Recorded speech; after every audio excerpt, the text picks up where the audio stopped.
चौधरी साहब का खजाना। गांव में चौधरी रियासत की बड़ी सी हवेली थी। एक सुबह पूरे गांव ने चौधरी साहब के चिल्लाने की आवाज सुनी। अरे गजब हो गया, मेरा खजाना, मेरे परदादा का खजाना नहीं मिल रहा। चौधरी साहब अपनी मूंछों को ताव देते हुए परेशानी में कमरे में इधर से उधर घूम रहे थे। हवेली के सहन में खेलते हुए दो बच्चों अली और ज़ारा ने ये सुना। उनकी आंखों में शरारत चमकी। खजाना? ज़ारा ने अली के कान में कहा। चलो हम ढूंढते हैं। अली ने जोश से सर हिलाया। दोनों भागकर अपनी दादी जान के पास गए। दादी जान, परदादा का खजाना कहाँ है? अली ने पूछा। दादी जान ने मुस्कुराते हुए कहा, वो तो गांव की एक आंख वाली द्यो की निगरानी में है। अली और ज़ारा सोच में पड़ गए।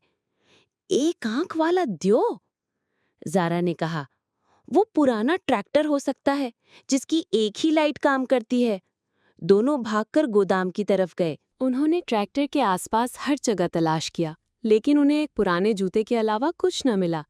अचानक ट्रैक्टर के नीचे से एक गोसीली बिल्ली शेरू मियाओ करती हुई निकली और भाग गई। अली डरकर पीछे गिर गया। मायूस होकर वो वापस दादी जान के पास आए। वहां तो कुछ नहीं था, ज़ारा ने मुंह बसूर कर कहा। दादी जान हंस पड़ी और बोली, अच्छा अच्छा, खजाना वहां है जहां गांव अपने राज सरगोशियों में बताता है। गांव के राज? अली ने सोचा। वो पुराना कुआं जहां सब औरतें पानी भरते हुए बातें करती हैं। दोनों बच्चे गांव के पुराने कुएं की तरफ भागे। कुएं के पास पहुंचकर उन्होंने अंदर झांका, लेकिन अंधेरे के सिवा कुछ न था। अचानक अली के जेब से उसकी पसंदीदा खिलौना गाड़ी फिसलकर छपाक से कुएं में गिर गई। अली रोने ही वाला था कि ज़ारा चिल्लाई, मुझे पता है, वो बरगद का बड़ा दरख्त। ज़ारा ने कहा, सारे गांव के बुजुर्ग वहीं बैठकर अपने राज एक दूसरे को बताते हैं। वो चौधरी साहब को खींचकर बरगद के दरख्त के पास ले गई।